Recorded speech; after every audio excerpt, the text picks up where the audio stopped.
Good, good evening, ladies and gentlemen, boys and girls. Welcome back to Picks and Analysis. It's Wednesday night, and you know it's Picks and Analysis night. So get strapped, get locked in, because we are in week 6 of college football, and we've got some entertaining games to talk about. Can Florida State bounce back against Miami?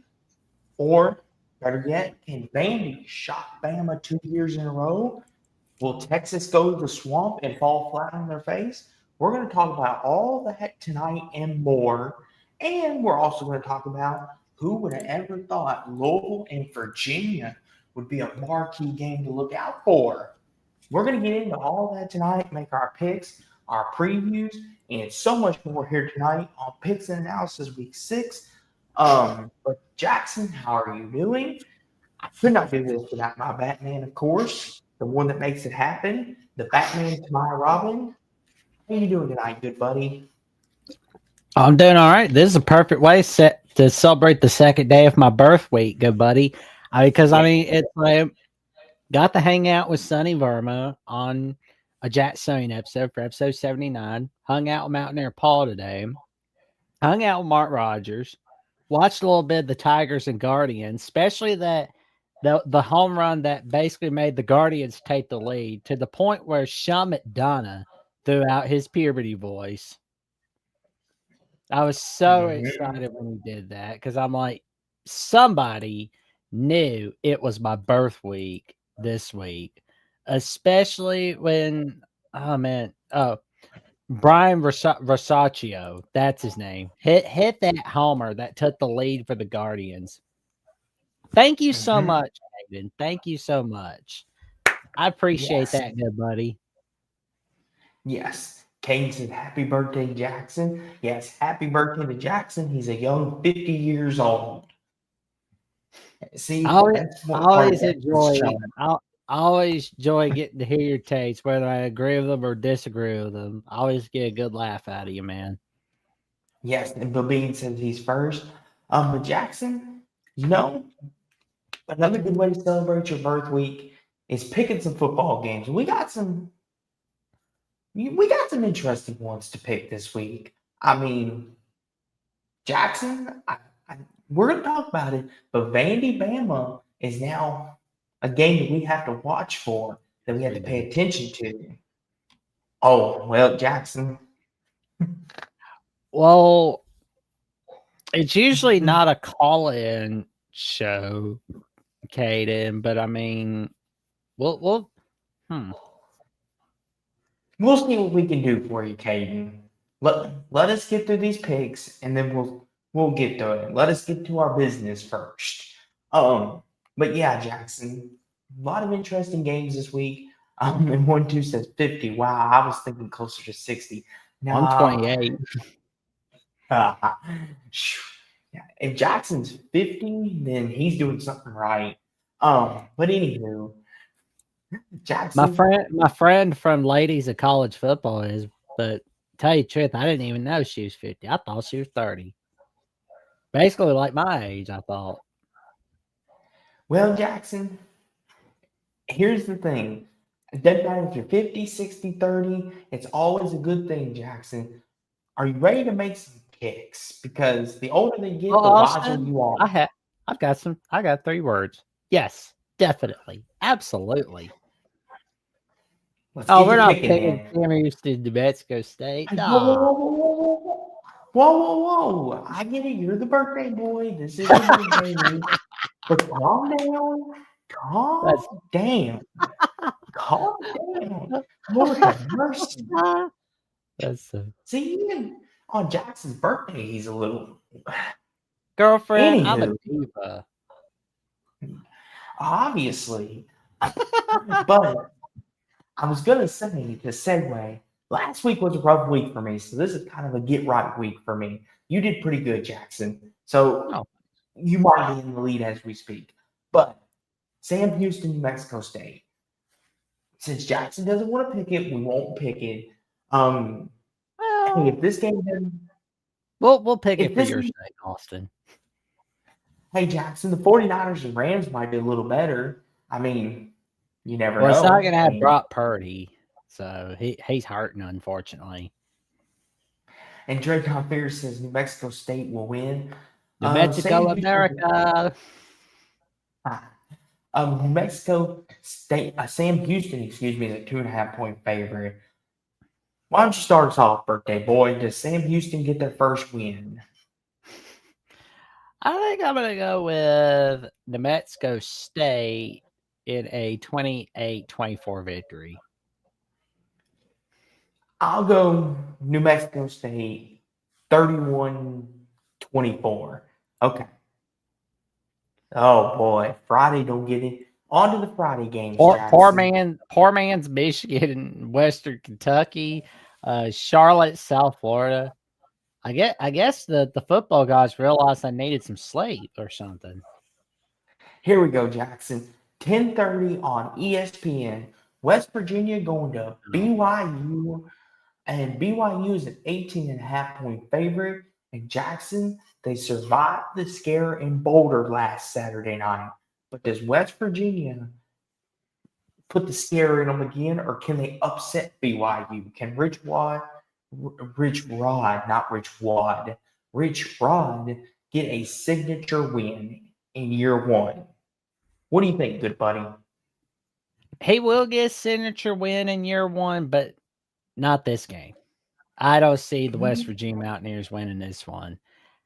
But BYU is going to win this one 34-14 against the West Virginia Mountaineers. I mean, Bear Botmeyer is going to chew him up like a chicken nugget.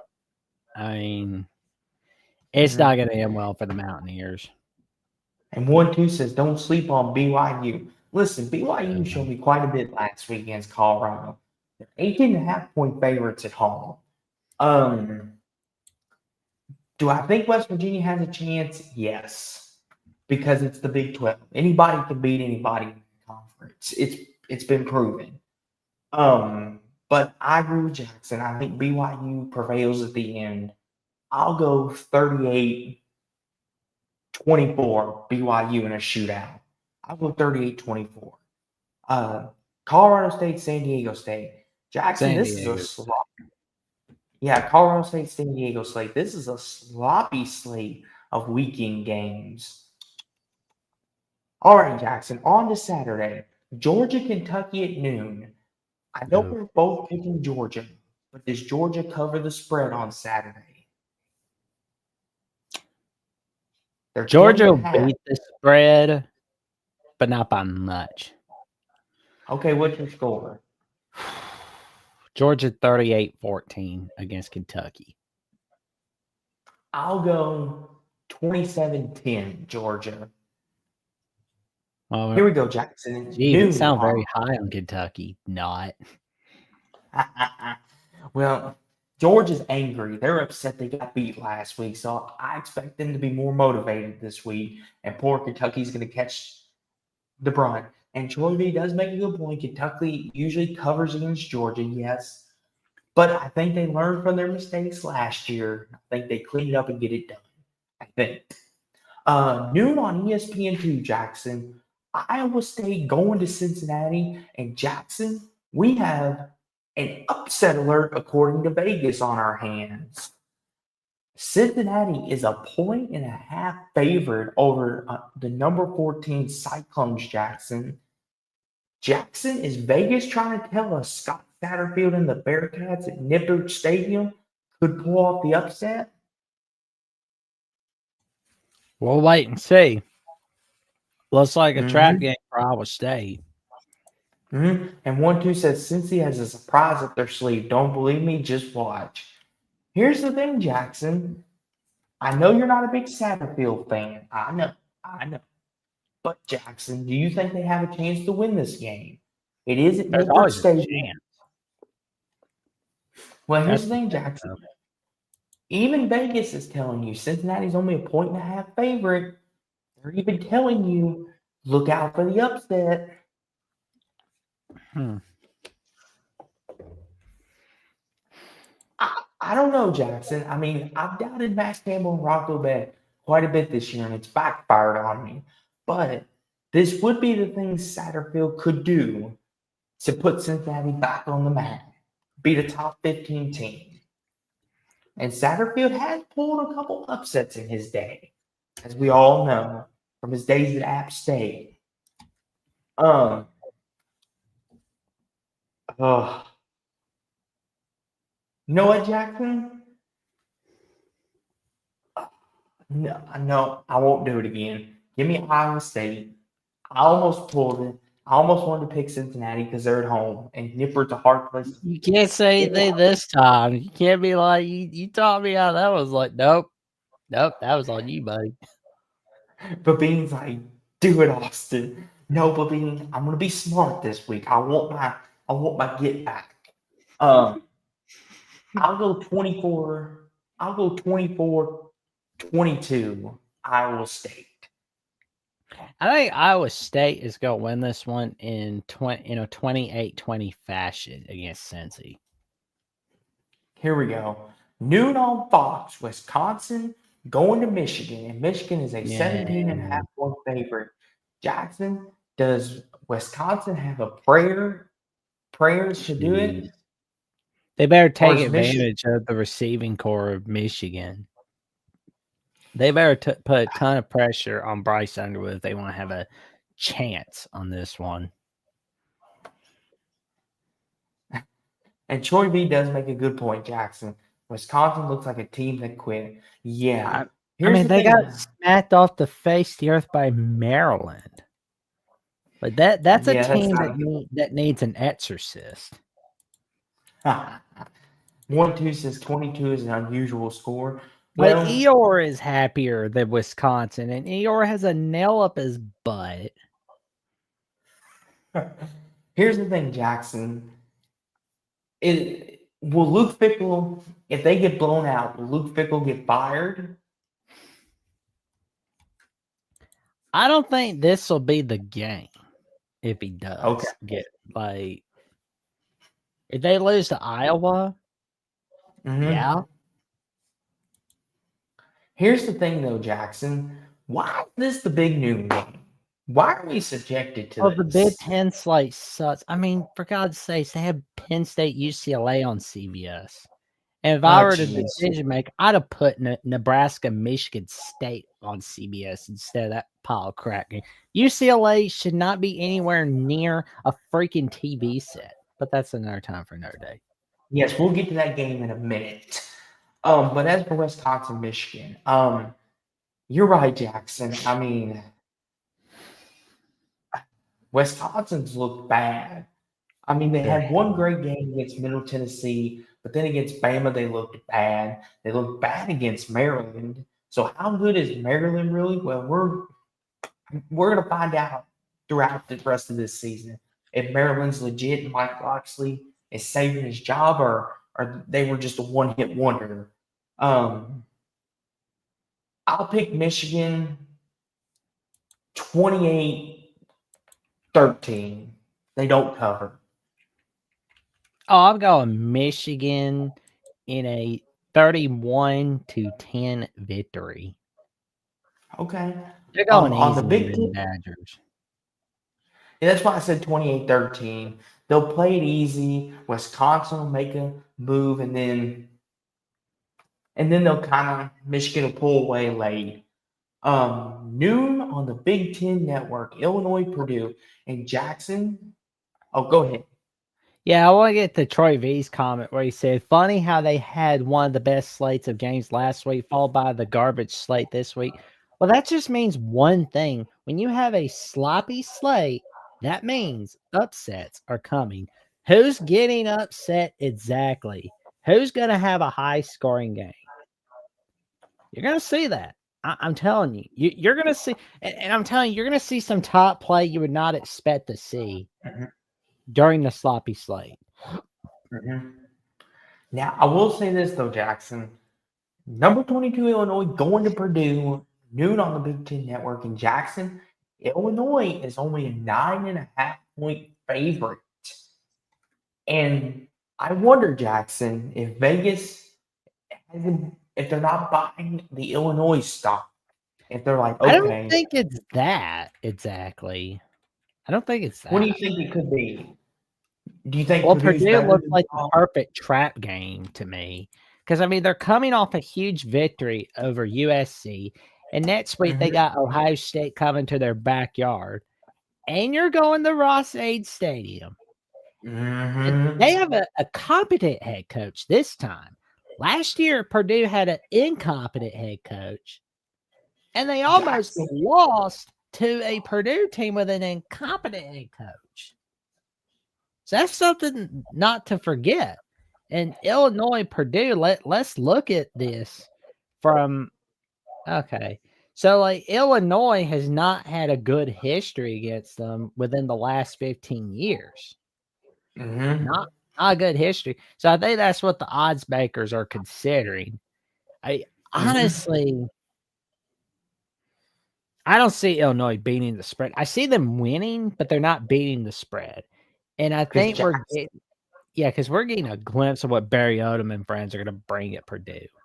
Jackson, what is Purdue's nickname? They are called the Spoiler Makers. Mm-hmm. That's a good point you bring up. Next week, Illinois has Ohio State coming to Champaign, and Hell, this game Vegas. should be on bid noon kickoff. Not a depressed Wisconsin team. No offense to Wisconsin. Well, Jackson, I think it's because it's in Purdue, and they probably don't think it's going to get good ratings. Yeah, I don't care, dude. It's like And Babine says that is the nickname, Austin. But you're right, Jackson. It seems like Barry Odom's turning Purdue around. He's making them competitive again, making them look good, so to speak. And as for Illinois, Jackson, big game next week against Ohio State. Um, they bounced back last week pretty good. Slow first half, but they got it together against USC. So here we are. Spread's 9.5. I'm gonna go with Illinois, Jackson, but I'm gonna go 31-27 Illinois in another shootout. Illinois, I've got them winning 34-27 on this one. Okay. Me and you both have Purdue scoring 27. Noon on the ACC network, Jackson. Boston College going to Pitt, and Pitt's a 6.5-point favorite. So basically a touchdown. Both these teams, Jackson, are in dire need of a victory. Pat Narduzzi and Bill O'Brien are trying to right the ship. Pitt blew a 17-point lead last week to my boys. And BC coming off a loss to Cal and a heartbreaker to Michigan State in overtime on Saturday night in NBC. Both these teams, Jackson, need this to get right.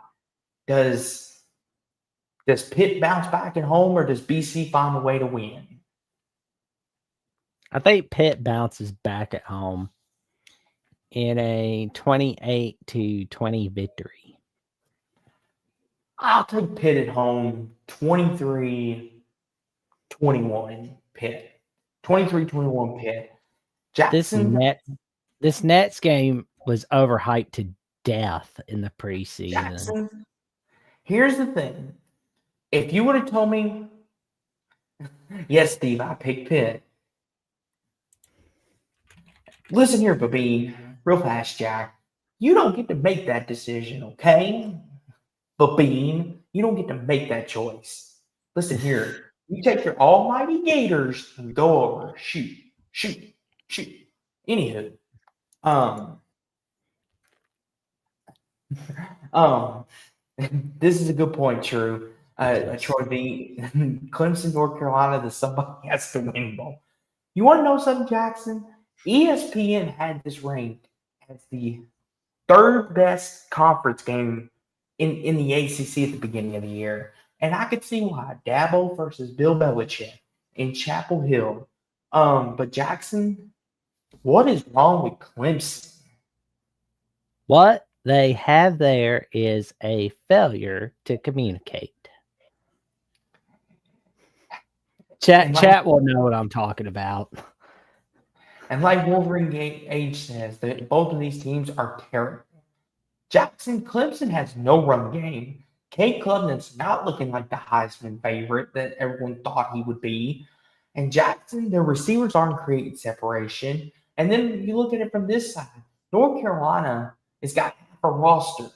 Like Bill Belichick just kind of put this roster together on the fly. And it's kind of like Jackson, at the beginning of the year, I would have said, I'm looking forward to this. I'm excited. Bill Belichick versus Dabo, two of the greatest coaches, respectively, in their primes. And it's just like, we get this instead. And it's like, ugh. And here's the I thing, too. felt I Go felt ahead. like this game was a little overhyped from the jump, but I didn't think it'd be this bad. I mean, Jackson and Clemson's a 14.5 point favorite. Jesus. Ugh. Listen, and typically I would say, you know what? I would agree. Yeah, it's Bill Belichick's first year in the conference. Dabo's been here, but Clemson hasn't been showing the world anything either.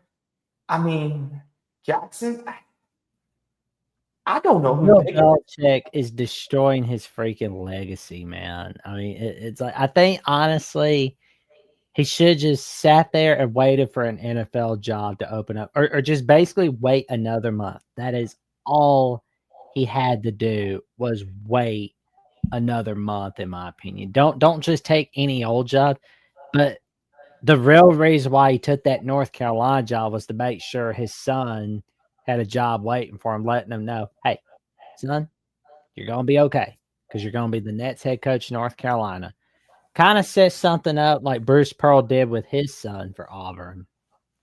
And And Clemson, this says it all right here, Jackson from Levine. He said Cade Klubnik is being paid $3 million for mediocrity. And listen, we could sit here both armchair quarterback and say it's all his fault. He's been terrible, but he's got no run game. Their old line can't block, and they have no yeah, receiving game. And you want to know what? You want to know why? It's because Dabo won't go in the portal, and I get it. I respect he's a Dabo. cranky ass old man, and it's biting him. I Here's mean, the thing, Jackson. I get it. He believes it should be a certain way, but here's the problem. In They're not excuses, Steve. I promise you, there are no excuses here. I'm just calling it how it is. Clemson's bad. They're bad. Me and Jackson are both acknowledging that. But the reason why they are bad, Steve, is because Dabo is stuck in his ways. That's it. Like if he would be stuck in his way and go in the portal and get some of these players, Clemson could be a national championship contender still. Like seriously. Like people act like Clemson, the reason why they're in the state they are is because Dabo won't go in the portal. And he believes he's set in his ways. This is how it's going to be, and this is how we're going to do it. Like a couple years ago, we were. this mirror, like to me, like the last from 2021 to right now, this reminds me of the last half of the Bobby Bowden era at Florida State from 2001 to 2009. It had a terrible end, and it just looks eerily similar to me. And Here's the here's the thing. Thing two, Steve says was stuck last year and made the playoffs. Here's the thing, Steve, and I'm not discrediting any of that, but sometimes you get lucky and catch breaks. But do you realize how bad Clemson is? Well, like that's the thing. Like they made the playoffs, yes, but it wasn't because they were dominant like they were. Just like I remember the days when Trevor Lawrence smacked Nick Saban's Alabama and then spit on the grave and walked over it again and said, "Is that the best you got?" And no one does that to Nick Saban. Ask that man down there. Nick Saban does not take that disrespect lightly. But no. and with Trevor Lawrence and company, it didn't matter because they kicked him in the butt and Saban knew it. They chewed us up like a chicken nugget, and that's stuff you usually don't do to a Nick Saban team. But That's now that they're this is this is terrible. this is pitiful. Like if Nick Saban was to play this team, it would be 56-3. I'm gonna get indigestion from watching this game, honestly. And Big Bean says my preseason natty pick was Ohio State or Clemson. I feel so stupid. Don't feel bad, Bean. I picked Penn State over There's LSU. always that one team that disappoints us all. I picked Penn State over LSU, Bean. Clemson. Imagine how LSU's feeling right now. Their win over Clemson is getting worse by the minute. Hey, that's my national championship pick you're ragging on.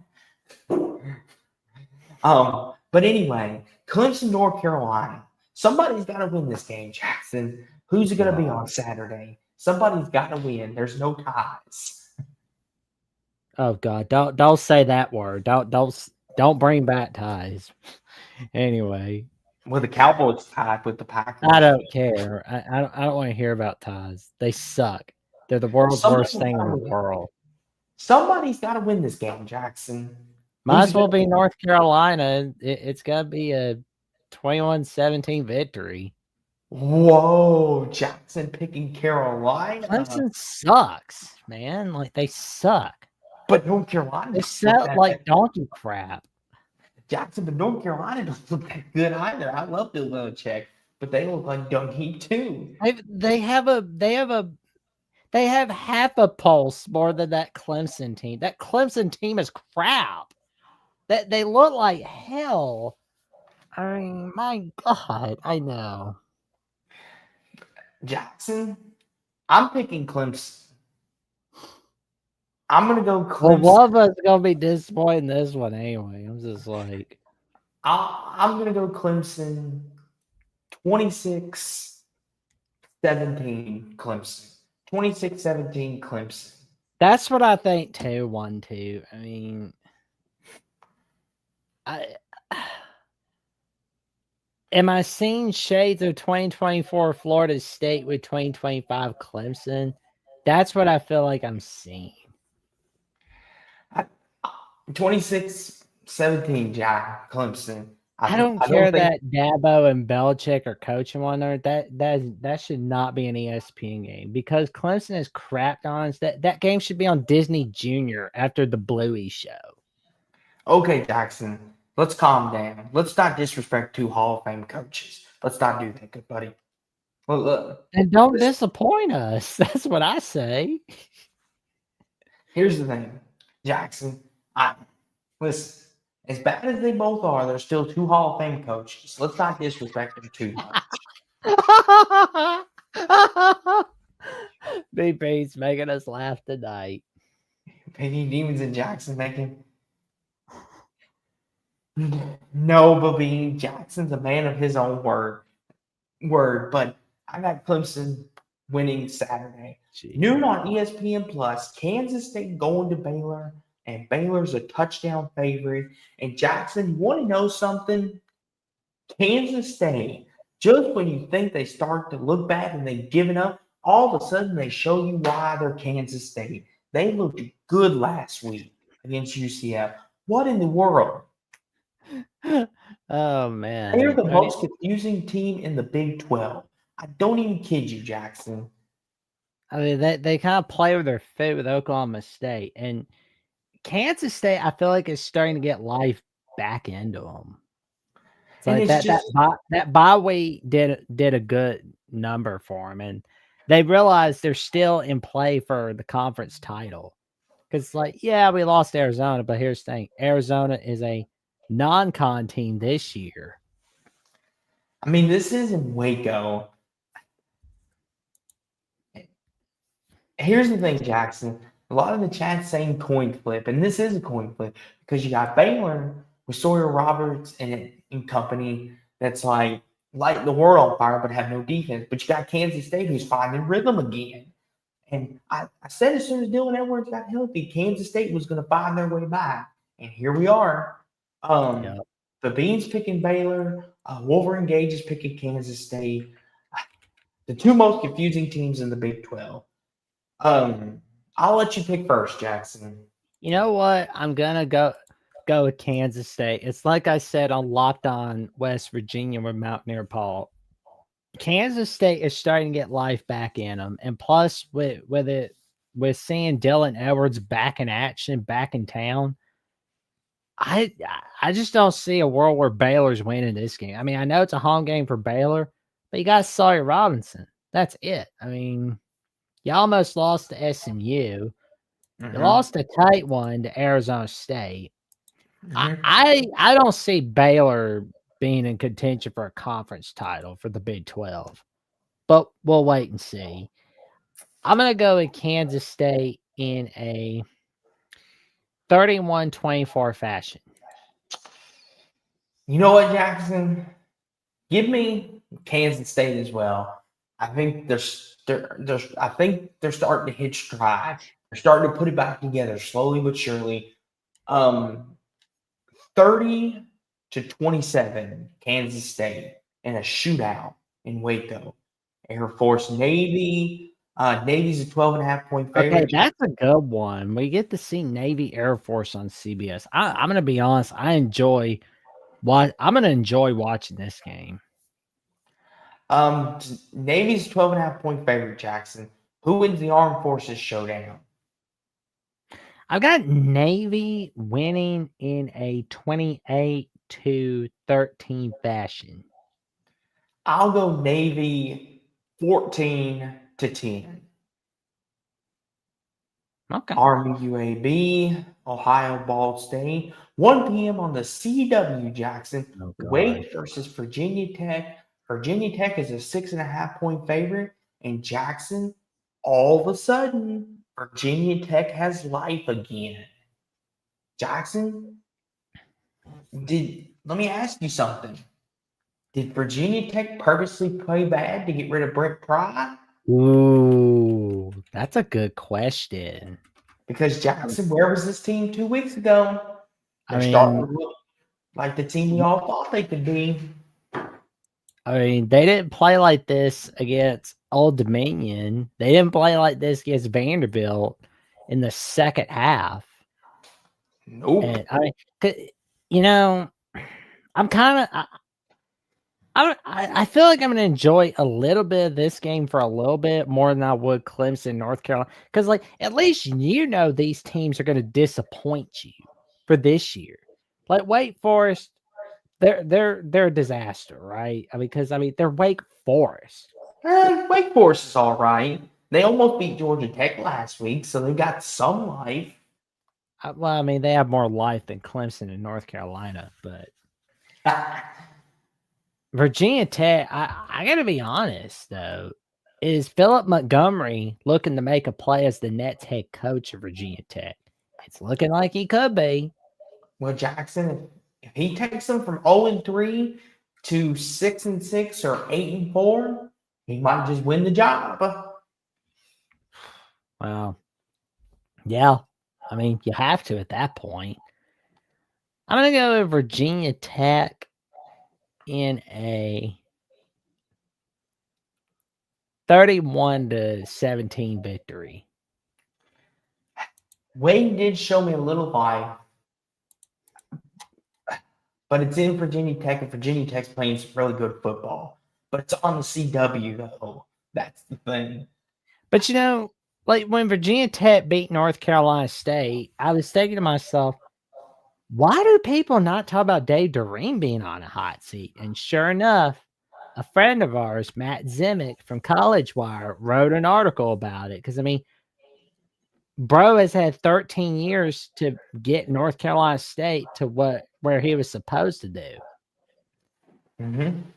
He's basically just like Dave Doreen. I just got to tell you, 13 years. He was supposed to have taken North Carolina State to a BCS Bowl like he did with Northern Illinois. He might as well have just taken the money from the athletic director in December of 2012 and just taken a dump on it and wiped his butt with it and flushed the toilet. That's how much of a turd Dave Doreen is. You don't go lose to a pile of crap Virginia Tech team. I'm not blaming Virginia Tech. I blame Dave Doreen. Dave Doreen's a turd, man. He's a freaking turd. Jackson, we'll get to NC State here in a minute. Calm down, good buddy. Calm down. You're going off the rails on me. I don't know how we got on Dave Doring and Virginia Tech was on this list. That's why. But I'll go Virginia Tech as well. I'll go Virginia Tech 34-31 in a shootout. UTSA Temple at 1, Campbell, NC State. There you go, Jackson. Now ranked. I mean, a freaking baby, a freaking toddler sucking on its rattle could beat a god-awful, pitiful Virginia Tech team from hell. And North Carolina State couldn't even do that. I blame the dumbass Dave Doreen. He's going to be called Dave Dumbass from now on until he can quit shooting himself in the foot. I mean, I know people give James Franklin crap, which they should, but I don't ever hear anything about Dave Doreen. I mean, because he's at NC State, Jackson. I don't care. I don't care if he's at freaking Cancuda. I don't care if he's at freaking Cancuda. You were hired to get NC State to a BCS bowl. You were hired to get them to a New Year's Six bowl, and you haven't even done that. You wiped your butt with the money you were given by the athletic director in North Carolina State. Good buddy. You have to put in context, though. He's at NC State. I don't care. He's not. You were winning at. I mean, Matt Campbell's winning at Iowa State. Iowa State's a crap hole. What is your excuse, Dave Doreen? Oh, that's North Carolina State. I don't care. You don't realize this. Hold on. If we're going to take a crap on NC State, look who they've been stuck with for so long. They've been stuck with Clemson, Florida State, Miami, Louisville, Jackson. Do you realize Virginia Tech? Like, people want to make fun of the AC, but for so long, NC State was stuck playing those teams every year, and your cupcake games were physical Wake Forest teams. So, Jackson, I'm going to give him a little pass. No. Because it's NC State, Jackson. It's time to cut the cord on the Doreen era.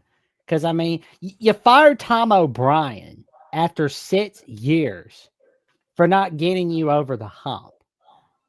You fired Tom O'Brien. Like, Tom O'Brien was there from 2007 to 2012. And he couldn't get Russell. He couldn't get North Carolina State to the ACC title with Russell Wilson in 2010. He was just a bit outside 2010. Yeah, and to Steve's comment, ACC propaganda. Yes, Steve, there is ACC propaganda. Because just in case you all haven't noticed, Louisville fan. Big Red over here, Louisville. So I'm going to do anything I can to make our conference look good. Heck, there was a time when the ACC was one of the best conferences in college football. We were revered.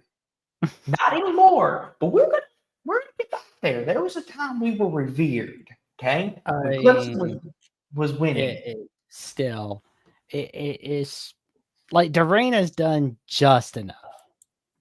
And at some point, where do you want to go if you're North Carolina State?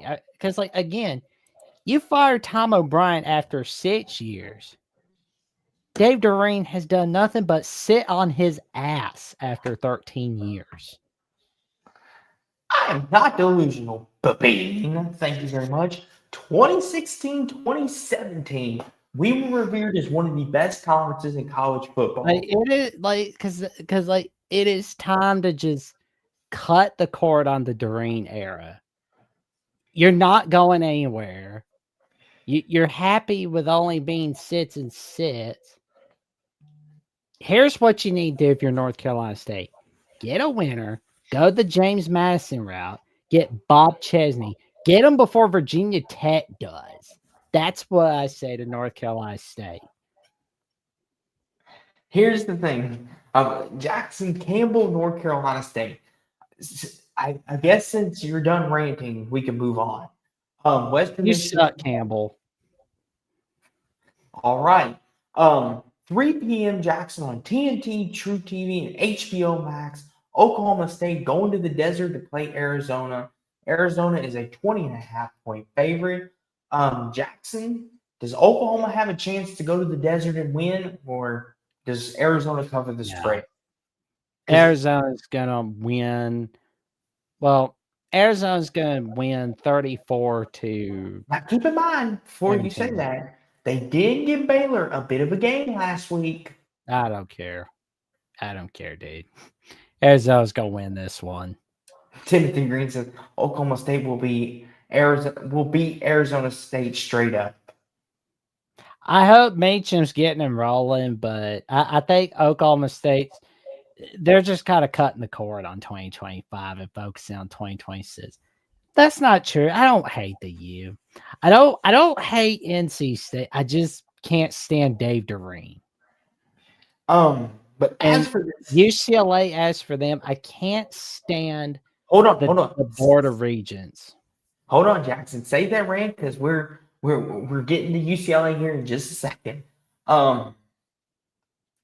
Give me Arizona 29-14. I think Oklahoma covers. Here we go, Jackson. 3:30 on CBS. Number 7 Penn State going to UCLA. And I know we're all picking Penn State. Nobody's going to be bold and pick UCLA. But does Penn State cover the spread? Yes, they'll beat up UCLA 41-10. I mean, why is what makes Penn State deserving of number 7? They've done nothing. They've done nothing. They pissed it away against Oregon. They've played a crappy non-con schedule. They don't even have the guts to play Pitt on an annual basis. Time out, Jackson. Time out.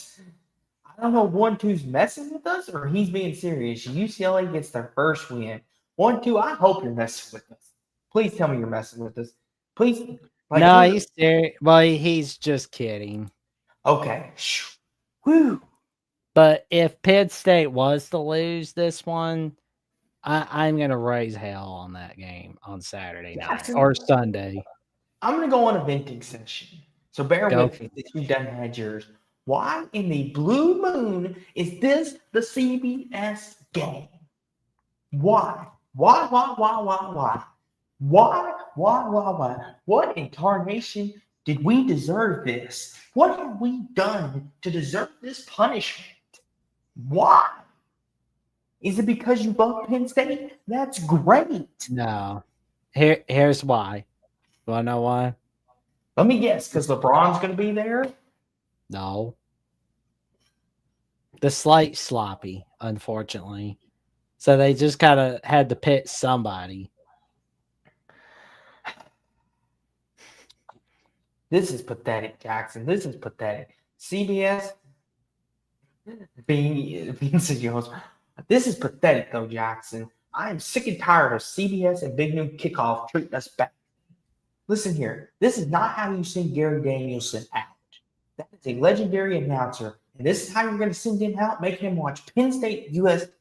Well, they're probably going to have Gary Danielson call USC, UCLA for rivalry week. Oh, that's just pitiful. Don't do that. Come on, CBS. I mean, UCLA is a dumpster fire. I mean, it's like good grief. But I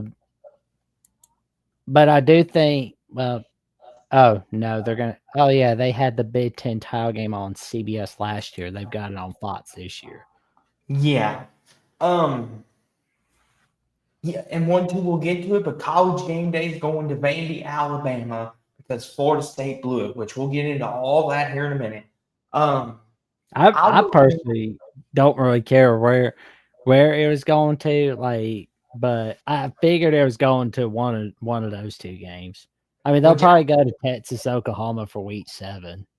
Well, Jackson, you might want to care because Nick Saban's now there, and he might say something that you need to report on your Alabama, the Voice of College Football channel. There you go. Selfless promotion. But yeah, appreciate it. I'll go Penn State 38-14. Well, and Timothy Green said, "Thank you, Jackson Johnson, for telling it how it is about Penn State. Penn State did cut corners more than any team I've ever seen." Yeah, 100%. It's like I'm I am always going to give Penn State hell for not playing Pitt on an annual basis. I mean, I know it's like, where do we benefit? Where that's a reasonable argument, but it's just I'm still going to give them hell for not playing Pitt every year. That's Jackson, just how it is. Jackson. Here's why we don't play Pitt. They're unrivaled. They have no rivalries. Really, yeah. It's like people that talk about how they're dating someone that's not their ex boyfriend or ex girlfriend that they're so clearly in love with, but they're just dating whoever just to piss off their ex. That's what Penn State is doing. They're saying, "Look, Ohio States are not rival. Look, Maryland's are not rival. Michigan State, Rutgers, there are not rivals." Like nobody said that, like, did anybody in 1993 sit there and go, "Oh, great, I'm gonna get drunk with my boys and watch Penn State, Michigan State"? Said nobody ever. They said, "Let's get drunk and watch Dan Marino and Todd Blackledge in 1981, Penn State, Pittsburgh." That's what they said. Jackson, you are one of the greatest people I've ever met. Oh my gosh. Only you could take a college football thing and turn it into a real life scenario. But Well, I will say this though, Jackson. I mean, according to James Franklin, they're on rivalry. Um, but here we go. 3:30 on ESPN. Number 9 Texas going to the swamp to play the Gators of Florida. And yeah. Texas, Jackson, is only a 6.5-point favorite. So even the This odds looks makers are good. telling you, well, Jackson, it is in the swamp, and Florida's defense plays some really good football. Here's the thing, Jackson. I'm gonna sound crazy, but Florida can win this game. Because you want to know why? It would be the Red River building. rivalry next Saturday, and it being a possible trap game for Texas, and the spread is Texas 6.5. That's why you possibly have Florida upsetting Texas. No, you didn't listen, Jackson. It's because it's in the swamp, Jackson. Oh, listen here. I didn't do that. There we go. There we go. We fixed it. But anywho, Florida Jackson, they can win this game. If DJ Langway plays like we know he can, that Texas defense could be had. I haven't seen them much against a running quarterback, and I don't know how they're going to handle it. And it could get interesting. And listen, Arch, his first true road start in the SEC in the swamp. I mean, they went to Ohio State, of course, right? Like, and that's a big time environment. But this is his first true road, big game SEC road start. And Jackson, we'll see how he does. But Billy Napier and company, Jackson, they might win this football game, and it might save Billy Napier's job. Honestly, Jackson, I've been doing a lot of thinking on this, but I might pick Florida for the upset in the swamp. I'm just gonna tell you right now. There's a stat that I saw on my birthday for Josh Pate yesterday, and Texas Florida features the 103rd versus the 102nd third down offense in the country. But I mean, Texas is just kind of get themselves ready for the rest of the season. I mean, they had some cupcake games, but now it's put up or shut up time. Yep. I don't really like where Florida's going, honestly. And let me ask you this, Jackson. This is for Florida's season. This is to save Billy Napier's butt. And they need this. Like you said, Oklahoma's coming to town next weekend for the Red River rivalry. And here we are. In Texas, Jackson, other than Ohio State, they've been playing cupcakes. So, and Florida's been battle tested. And Jackson, they were in. Yes, Steve, we know it's a 1-3 team, but you have to understand going to the swamp is one of the hardest things you can do. I don't care if you're the number 1 team in the country, going to the swamp is hard to do. Just talk about it, B-Bean. Talk about it, B-Bean. B-Bean said, don't do it, Austin. No, Austin. Listen here, Steve, with all due respect, just ask Jackson what happened last time Bama went to the swamp. They were in a dog fight. They were Yep. literally in a rock fight. And that was with Yep. Bryce Young in that 2021. offense. Yeah. I'm going with Jackson, Texas. It's going to be hold 20. on. Whoa, whoa, whoa.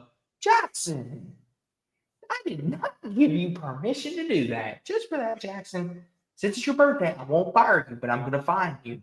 But go ahead, though, good buddy. Go ahead. I'll let you. 28-10 Texas. Let's hear your pick, Austin. What's your score? Texas by I said 28-10 Texas. Thanks, BB. You're going with them Gators, aren't you?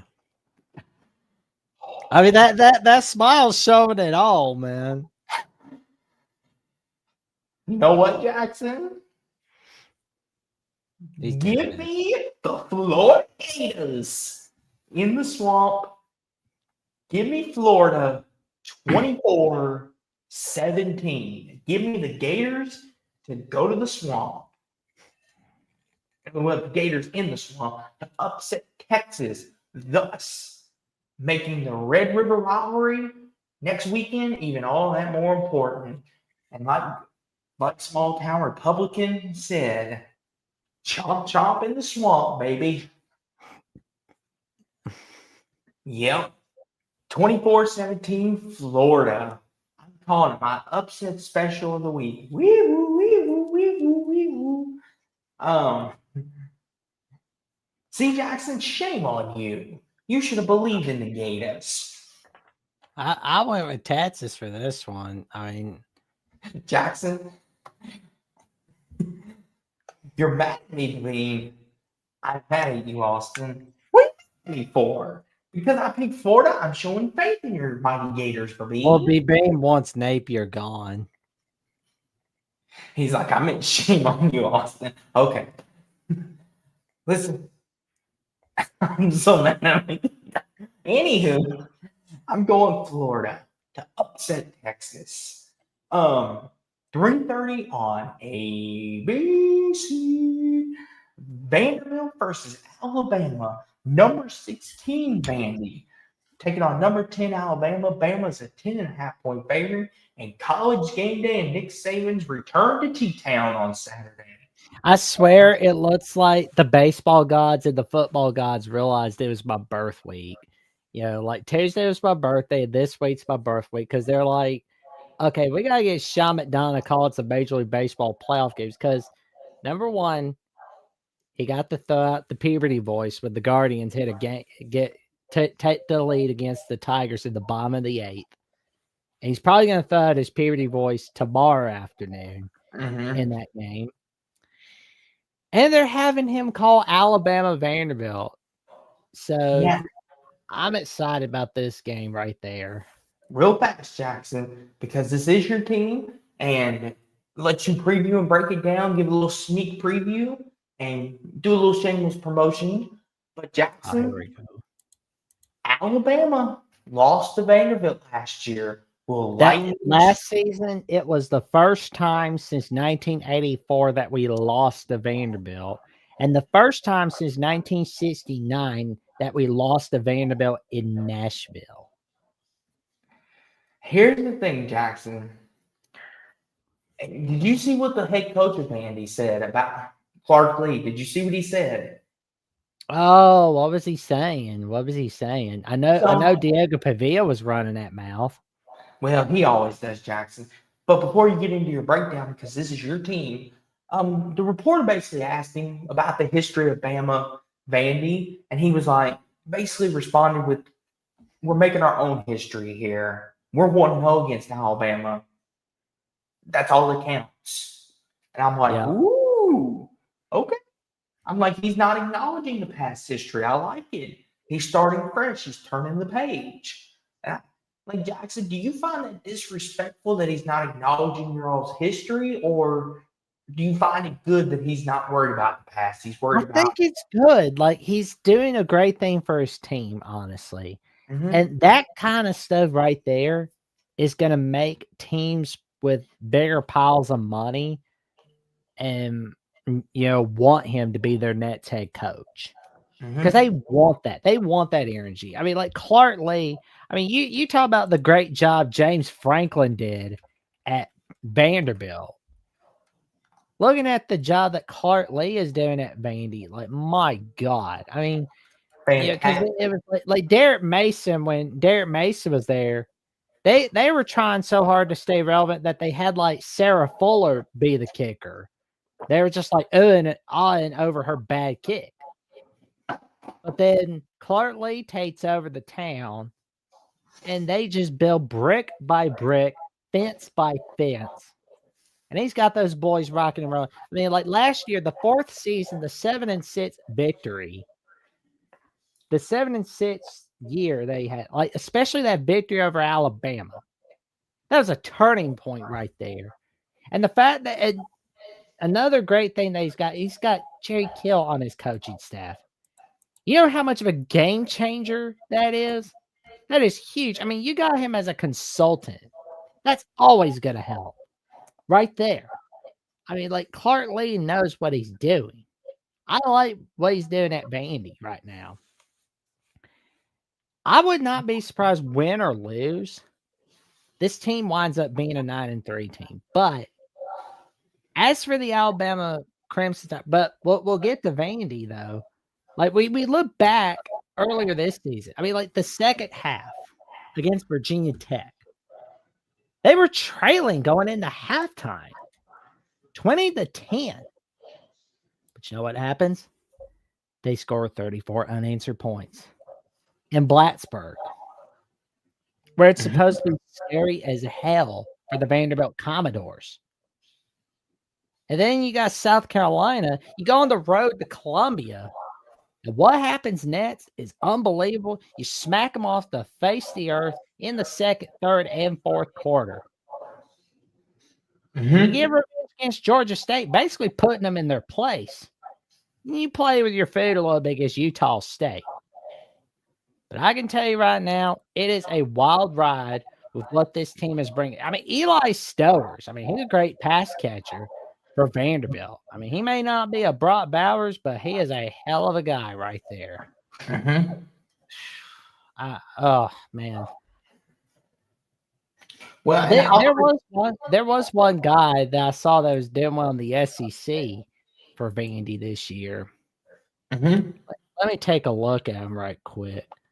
In Jackson, I want to say this. Cedric Alexander, the running back for Vandy, he's really good too. I think he's going to be somebody, if they're going to win this football game on Saturday, there's somebody Bama's going to have to slow down because he did a number to South Carolina.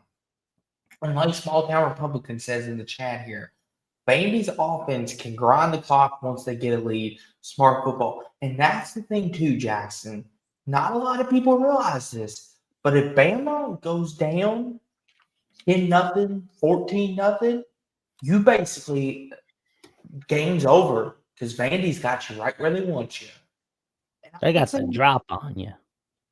That's the thing, Jackson. If Bama's going to win this football game, they got to stomp on them and do it quick. They've got to take the heart and soul out of them. Because if you let Vandy hang around and let them keep in the game, and then all of a sudden, with 2 minutes to go, they're in scoring distance and can win the football game, then that's where Diego Pavia shines at his brightest, good buddy. And he becomes a superstar in those moments. So Bama needs to get on them and get on them quick and keep their neck on their throat and not let them up. But agreed. And we look at Alabama as well. Ty Simpson, all the doubters after week 1, they threw the baby out with the bathwater on him, saying he was no good. They were saying he shouldn't even be the quarterback. It's time to give it to Keelan Russell. Wait a minute. Let's see how he does weeks 2 and 3, and then weeks 5 against Georgia. What does he do? He puts up video game numbers. And on 3rd and 8 in the first quarter, when he made that run for the first down, he didn't go against his instincts. He was making top-notch passing plays, making great passes all over the place. Ty Simpson's not a guy you want to mess with. And, the defense, unfortunately, has been rattled with injuries. Ja Lathium, out for the year. Qua, out. James Smith, out for the first half for targeting. It's a big blow to the Alabama Crimson Tide that some of their defensive guys are out for this game.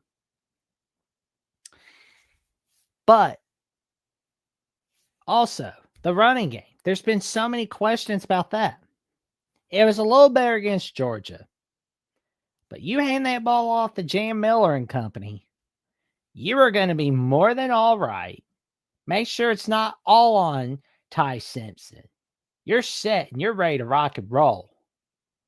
And looking at this game, it's basically going to be the first quarterback that gets the 400 passing yards in this game or close to it wins this game. You're muted, Austin. There we go. We're unmuted now. Here we go. What I want to say too is this too, Jackson. Is Alabama going to be complacent like they were last year? Because No. Jackson, With college game day in town, no. Because that's the thing, Jackson. Not a lot of people realize this, but Bama's in the exact same position they were last season. Basically, they got a big win over Georgia, a season-defining win. Everything looked like it was coming up Bama's way. And DeBoer, it was like a honeymoon phase. And then all of a sudden, Vandy beats them. And then once again, everyone's happy with Kalen DeBoer. Everyone is thrilled he's be the head coach. Are they going to get caught again? And Bama's only a 10.5-point favorite in Tuscaloosa. But, Jackson, since you're the Bama man, I'll let you pick first. Well, I'm going to be honest with you. 10.5 is too high for Alabama. I think it should be 3.5. I mean, I know that's too small for some people, especially against a Vandy team, but you don't want to underestimate Vanderbilt. That's what we did last year, and it bit us in the rear. But Vanderbilt is going to bring this game rocking and rolling. They have had this game circled on this calendar since they lost. They had it circled on their 2025 schedule. And BB makes an excellent point. They fixed their problems after Florida State. And they also fixed their problems after Vandy 2024. No doubt about that. I think Alabama's going to get it done. I don't think it's going to be a butt whipping. I'd like for it to be a butt whipping, but I'm going to be realistic and say that Alabama wins this one 34-27. Oh, and by the way, this will be the first time since Thanksgiving of 1937 that this is a ranked matchup.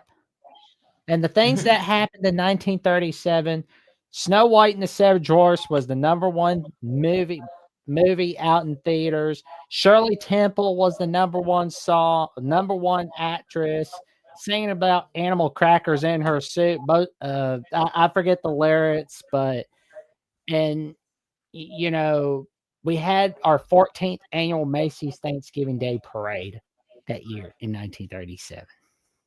Now, Jackson, Steve is asking, was Alabama complacent or just not very good last year?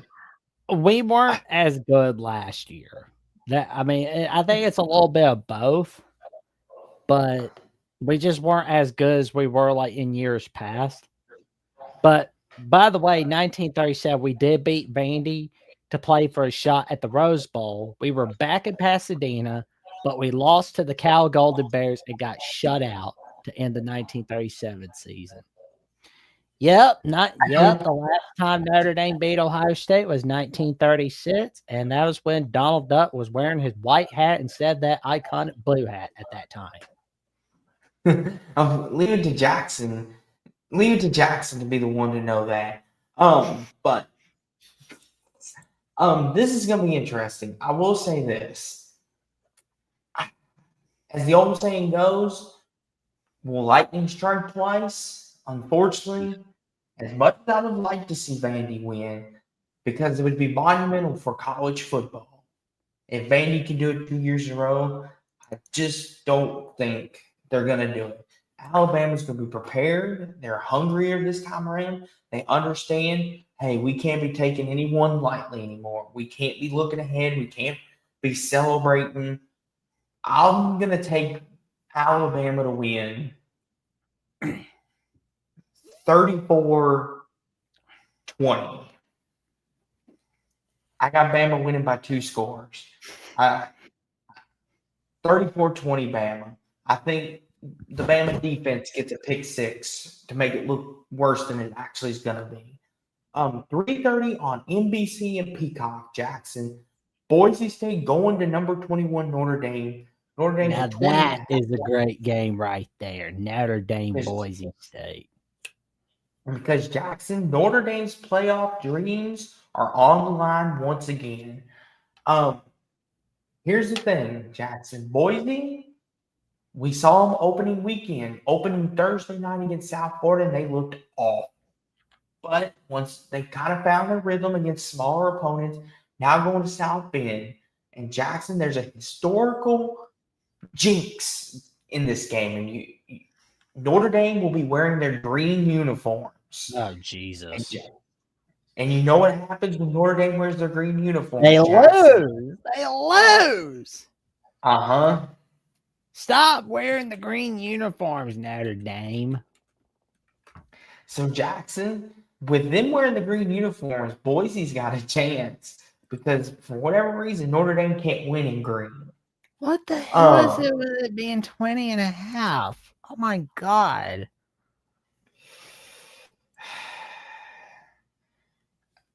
Jackson, I'm going to pick Notre Dame to win this football game and keep their postseason hopes alive, but I'm not confident in it. I'm going to go 28. I'm going to go 28-25 Notre Dame. I'm just going to go 35-31 Notre Dame. I mean, I'm that defense sucks. I mean, I know they look good against Arkansas, but it's like they're depressing. Arkansas's depressing. Don't act like they're 1964 Arkansas. Who is Notre Dame fans acting like that's a big win? No, it's just a lot. It's just that if anybody's going to pretend Arkansas is such a big win, it's not. Arkansas is a disaster. They are hell on earth. I know Boise State lost to South Florida, but nobody brings their A game against South Florida. Everybody brings their A game against Notre Dame. Here's the thing, too, Jackson. Like who are you going with? Are you going to pick the upset? I said Notre Dame 35-31. Okay, my bad. You're good. Here we go. 3:30 on ESPN2. Number 24 Virginia going to Louisville, and Louisville's a 6.5-point favorite. Now that's a game that should be on CBS. Jackson, who would ever thought? And be honest in the chat. I want you all to be honest and transparent with me. Would you ever would have thought a Louisville Virginia game would mean something in October? Everyone would have been saying, Louisville Virginia, that's just a run-of-the-mill ACC game. But now it's high stakes time because Virginia controls their destiny to Charlotte after this game. Jackson, Louisville got down 17-0 against Penn. But Miller Moss and company, Jackson. Miller Moss, listen, for all of his faults, Jackson, he finally is finding himself again. He's finally. I'm reading the comments. Austin, if you pick Louisville, us Louisville fans might let you. But hold on, Jack. I gotta set this guy straight. But Bean, I thought you had the mighty Gators. I thought that was your team.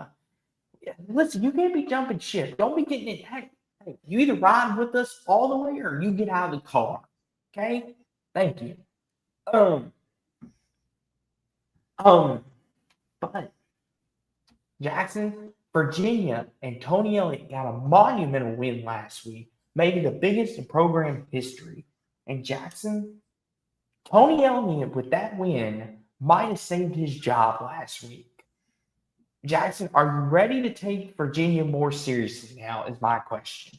Because I think Virginia's in hangover effect for this one. Are you ready to take them more serious though? Are you ready? Like seriously for bowl eligibility? Yes. But do I see them winning the ACC title or getting to a conference title because they caught Florida State on a night off? No. Here's the thing, though, Jackson. If you look at Virginia's schedule after Louisville, it's not that bad.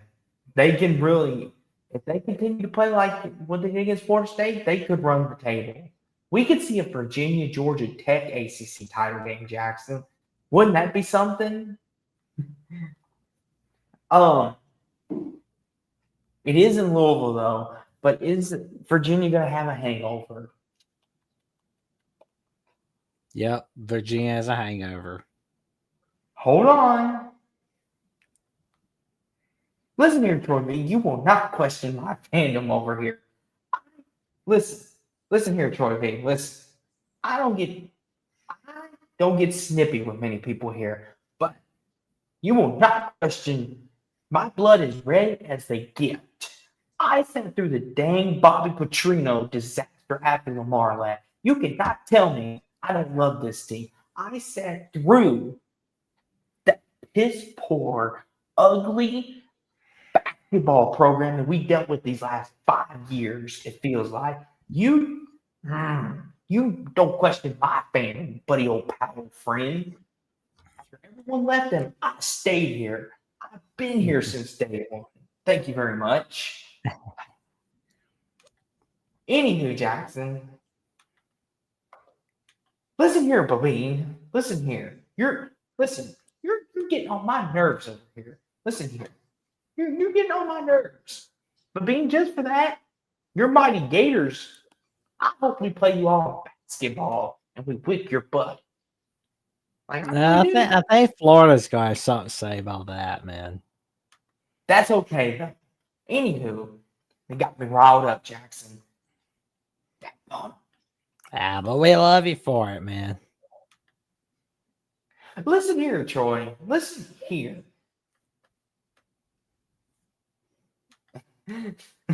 Dave here says, do you blame that on your parents for a crappy team? Let's go back to picking Virginia level. Hold on, Jackson. Hold on. I'm not done with these people yet. I know. Hold on, good buddy. I know it's your birthday.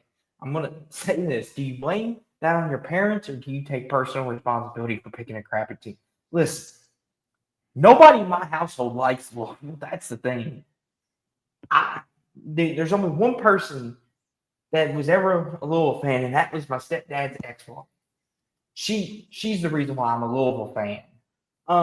So that's all on me. I take responsibility for picking a quote-unquote crappy team. But I always love Louisville. We can never win another game again. Doesn't matter. I'm still going to love Louisville. That's all that counts in my book. So I take responsibility for that. And I still love Louisville. All right. I'm going to look away now. Them ugly people. There you go. Deep breaths. Deep breaths. Anywho, Virginia, Louisville. Will they have a hangover? Who knows, Jackson? Maybe Virginia builds on this momentum. I don't know.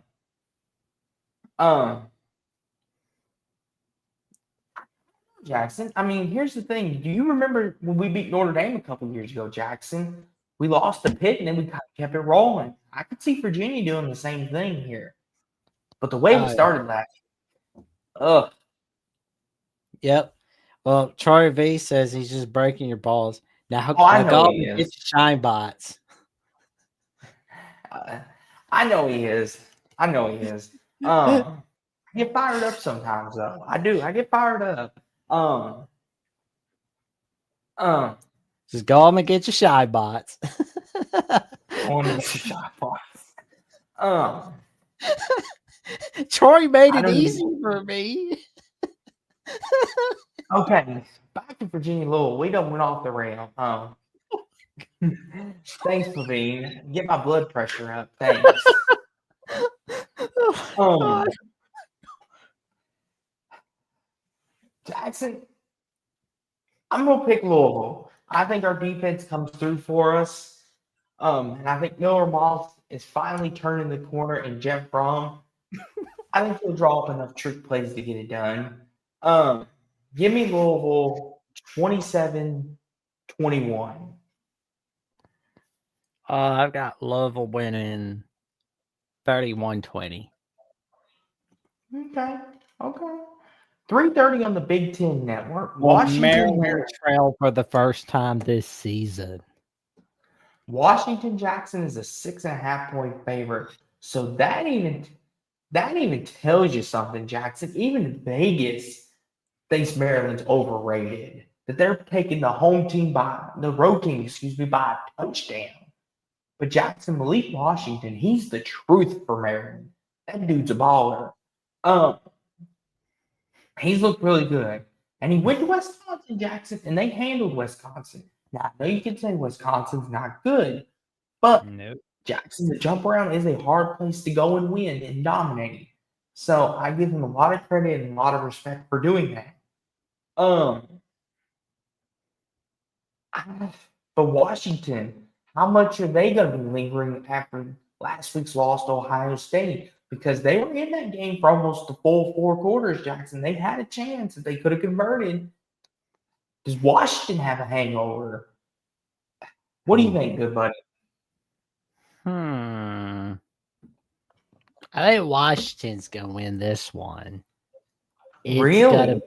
I've got Washington winning. You think they go to College Park and get it done? Okay. Well, it's gonna be tight. That's the thing. I've got Washington winning 28-24. Okay. Steve says Big Ten games finally. Oh boy. No. We're not going down that path, Steve. Noah Jackson, I'm not having Malik Washington and Maryland.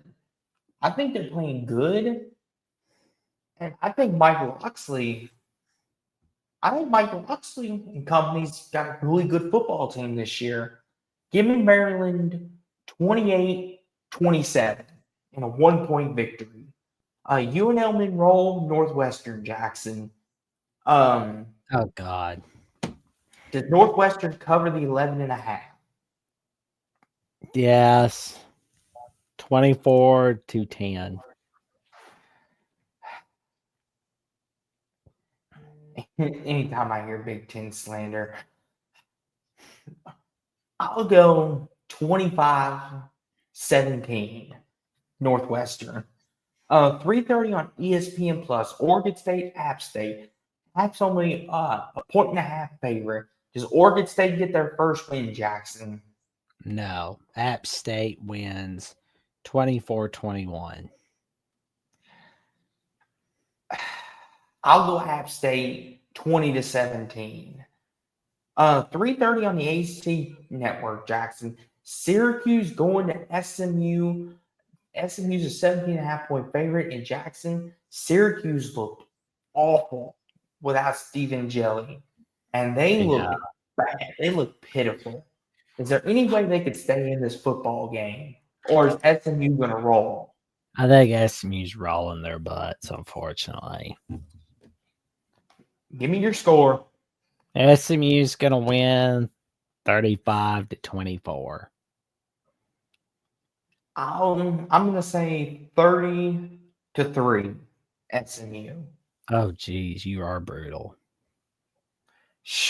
They look bad, Jackson. FIU, UConn, James Madison, Georgia State, Central Michigan. And okay, this is kind of a sloppy slate. 4 p.m. on the SEC Network, Kent State going to Oklahoma. And Jackson, does Oklahoma cover the spread without John Mateer? It's 45.5. Does Michael Hawkins shine in his debut? No, I think Oklahoma wins 42 to nothing. I'm going to say 37-13, Oklahoma. Here we go, Jackson. 4 p.m. Oh, you're charitable, man. You're giving Kent State 2 touchdowns. I think Michael Hawkins, Jackson, I think he's going to turn the ball over a couple times.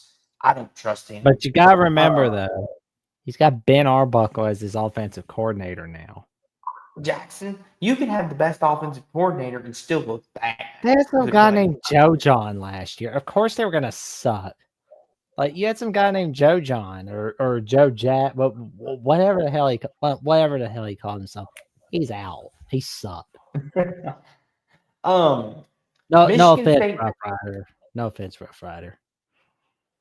Yes, Babine. The Oklahoma defense is down. That's why I said 13. I didn't get too crazy. I think over fake Mahomes. Jackson, Nebraska's an 11.5-point favorite.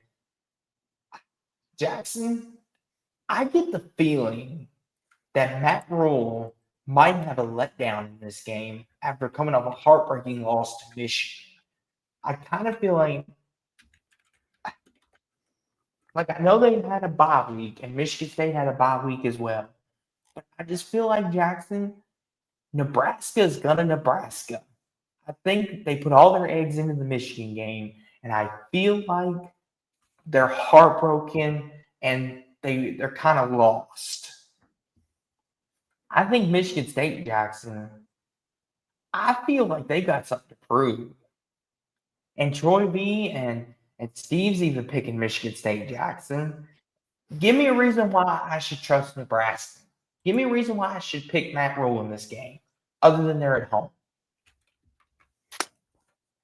I think Dylan Raiola can really get that job done. And Michigan State is 112th in the nation in passes allowed. Let me look at it again. It was a stat that I saw. Michigan. There it is. The pass defense is disastrous for Michigan State. So they're going to get chewed up. But here's the thing, though, Jackson. Even Timothy Green's picking Michigan State, Jackson. I'm sorry, Jackson, but I think the Nebraska hype's dead. No, they're not. Don't vote. If they lose that one, then okay, I'll give you that one. I will give you But that Jackson, one. everyone's kind of with me on that one. They're all kind of picking Michigan State. Nebraska lost a lot of our faith, Jackson. I'm sorry, good buddy, but Nebraska's just mediocre. And that's all they're ever going to be. It's just mediocre. That's because of negative energy, man. I mean, it's like that's because of negative energy. They got positive energy from Matt Rule, man. I don't know, Jackson. But it's not like they got Scott Frost. I mean, Michigan State's not going to do a good job against the pass. I think Nebraska wins 28-13 on this one. Wait, Jackson, you were supposed to give me more analysis here. Give me a reason not to pick Michigan State. Help me out here. Well, their defense. Well, Michigan State's defense, like, good God, it's not that good. It's just terrible, man. I mean, you allowed 40 points against Boston College. You allowed 40 points against Boston College. A team that lost a cow. And Stanford. Is that reason enough? Mm, you know what, Jackson? I'm going to join everyone else. I'm going to pick Aiden Childs and Sparty to win this game. I'm sorry. Okay. I can't believe it. All right, man. I'm going with Troy and company on this one. I'm going Michigan State 27-20. I think Michigan State gets it done. Texas State, Arkansas State. Oh, You'll Lord. be sorry. We'll see about that. Oh, this looks Seven. like a trap game. Texas Tech, Houston for Texas Hold on, Tech. hold on. Hold on. Here we go. Number 11, Texas Tech going to Houston. Jackson, two undefeated teams. And Texas Tech is a 10.5 point favorite. Oh, Jackson, this is not a good thing. Read that. Oh man. I don't think I'm on that candidates list. Like for when Feinbaum does go into politics. I mean, That's not what he's referring to, I don't think. You're yeah, you're you're trying to plead your case to people and we're not buying it. I mean, I'm not trashing Florida State all the time like Feinbaum is. Not yet. Not yet. Well, that's the Well, thing yeah, I too. live in Bama, Dave. Well, Jackson, you got to think you need Florida State to win because then it makes Bama look good. So you wouldn't trash. Agreed. That's why I think. Well, we'll definitely get to Florida State. I can't wait to get to that game. We'll get to that in a minute. We'll get to that. We'll get to that. Texas Tech, Houston, Jackson. Willie Fritz got Houston looking good, Jackson. They look Yes, like they have a pulse again, but they played a tight one with Oregon State. Texas Tech has had 2 weeks, but Brendan Morton is questionable for this game as of right now. And Joey McGuire, Oof. he said it's a 50-50 decision, game time decision. Texas Tech, Jackson, they look really good. They look like the class of the Big 12, along with Iowa State. But some tells me, Jackson, the Cougars are out to prove that they can win and that they are legit, that they are for real. But Texas Tech's roster, and Brendan Morton's out, can they overcome that injury? What do you think, Jackson? Does Tech roll or does Well, they Houston? overcame that injury against Utah. And that's true. They did. The defense, you got to give them all the love and the respect in the world. The defense came away and got it done. I mean, like What do you think? Texas Tech's #1 punt returner, Tristan Gentry, is listed as doubtful. And you got one of your offensive linemen, Zambrano, is questionable. Banks is questionable on defense. And Morton, I mean, he's cleared and practicing with the team. And that's what I'm getting from the Lubbock Avalanche Journal from Nathan Gaze. And Roy Alexander out, Terrian Grant out, Halton Hindrance, no relation to Jimmy Hindrance, out, probable Terrence Carter, Cash Cleveland, Deanthus Upshaw Jr., and Amir Washington. And Houston, on the other hand, let's look at them. They got some injuries too. Well, 3 are ruled out, 3 players ruled out. Oh my God. Everybody's just battered and bruised into this game. Good grief. My God. But at least Connor Webman and company's doing all right. Mm-hmm. Yeah, Jackson, Texas Tech is injured badly. That's the thing that worries me. I mean, these And are 2 Houston, of the 20 unbeaten teams in all of college football. and Timothy Green says, I think Houston keeps it real close and a possible upset. Yeah, Jackson, Willie Fritz, I think he has the whole magic in him. But Tech's injured. I'll let you pick first, good buddy, because I know you love you some Willie Fritz.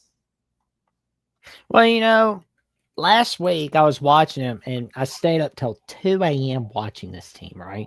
They were trailing the Oregon State Beavers. I mean, you shouldn't be trailing a god awful Oregon State team, but Oregon State caught them napping, looking ahead to Houston a little bit, and Houston was like, crap, we got to win this ball game. And they scored 17 unanswered points in that game. Mm-hmm. You made that comeback. Connor Wegman, tremendous victory over Oregon State. I mean, I know that's not what you want. That's not how you wanted to beat Oregon State, but whatever. That's the way it went.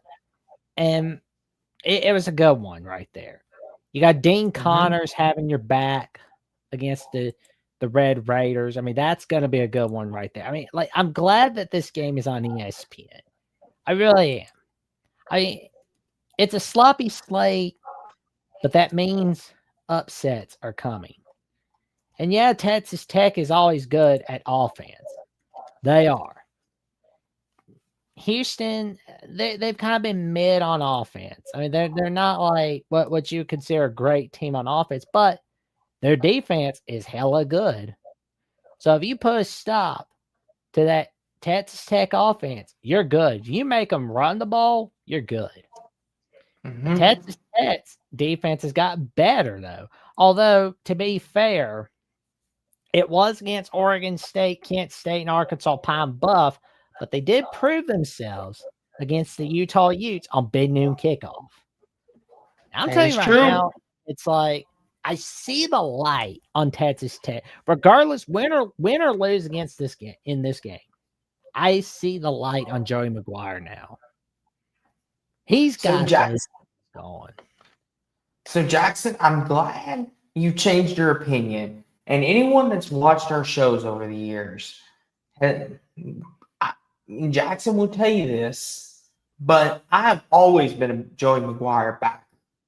Jackson could tell you that more than I've been the one that has been saying Joey McGuire is going to get Texas Tech rolling. And Jackson was like, I don't know about that.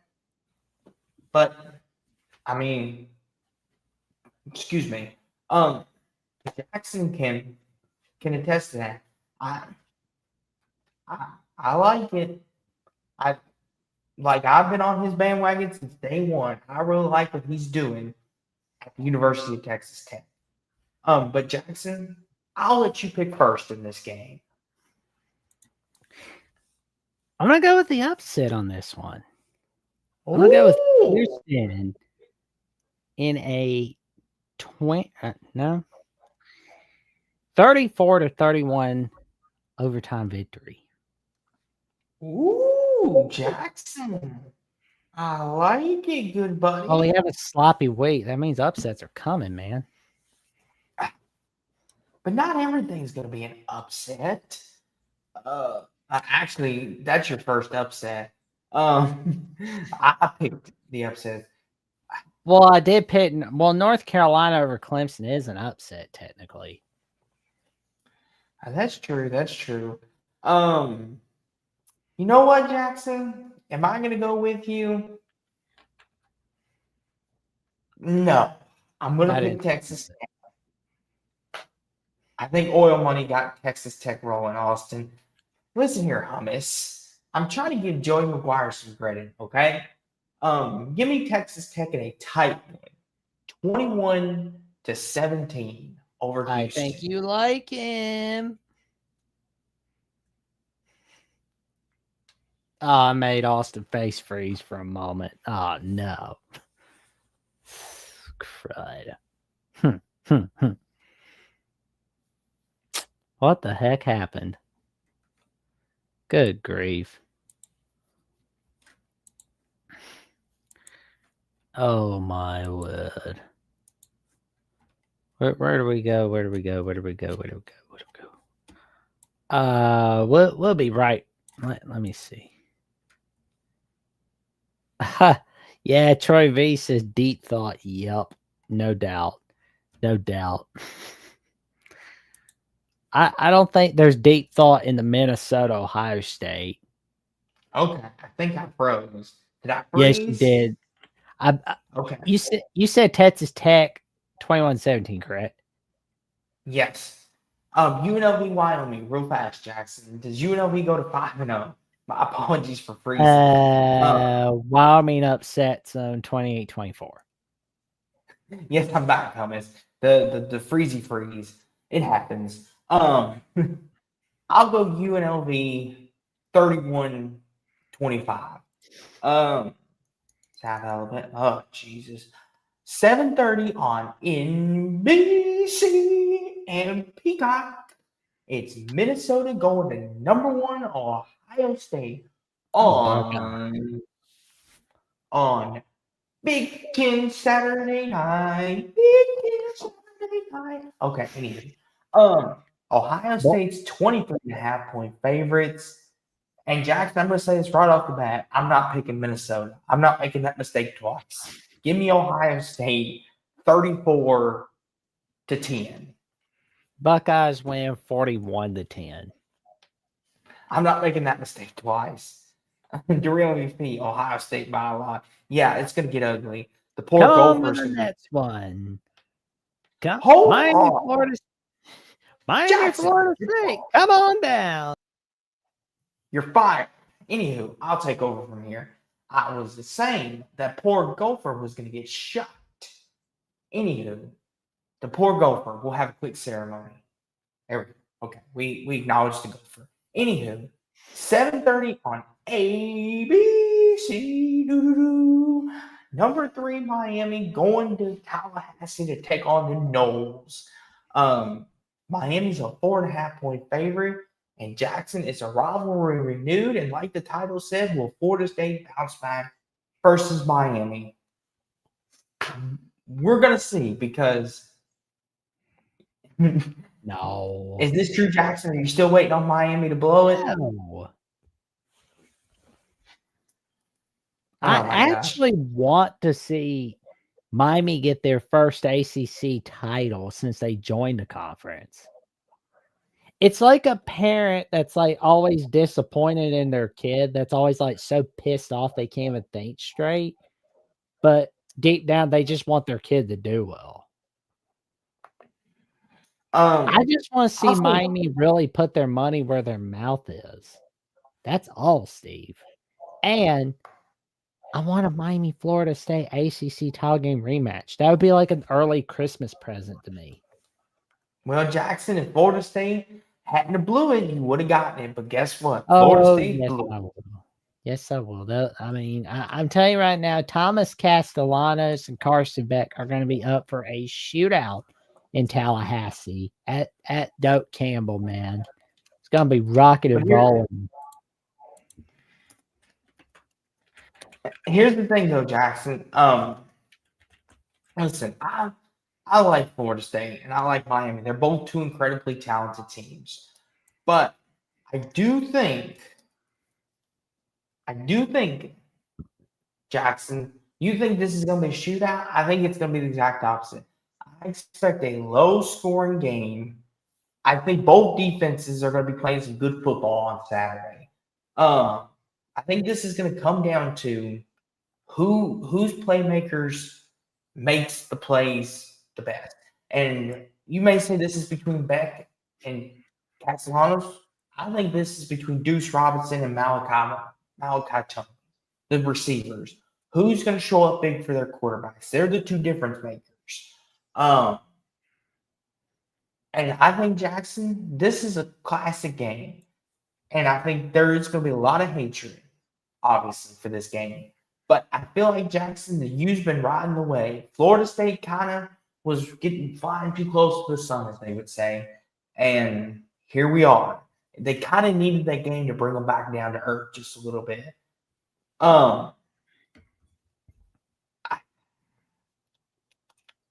Could I see Florida State winning? Yes. Do I think they will? I don't know. But I'll let you go first. I think that was a no from Austin. He's just being nice about it. I think we're going to see Florida State take that lead with 27-24. Then we're going to see Miami get the field goal range. And history is going to repeat itself. Guess what's going to happen? They're going to miss a field goal. They're going to miss it. Oh, my God. I'm telling it's gonna happen. I mean, we've had wide right 1 and 2, wide right 3 in 1991, 1992, and 2000. You have wide left in 2002. The block at the Uh-huh. rock 2016. And honestly, I think you're gonna see Miami miss a field goal as Florida State wins Uh-huh. it 27-24. Thomas Castellanos gonna win it. And yes, I am gonna get my wish on Miami, Florida State in the ACC title game rematch. I will get my wish. I will get my wish.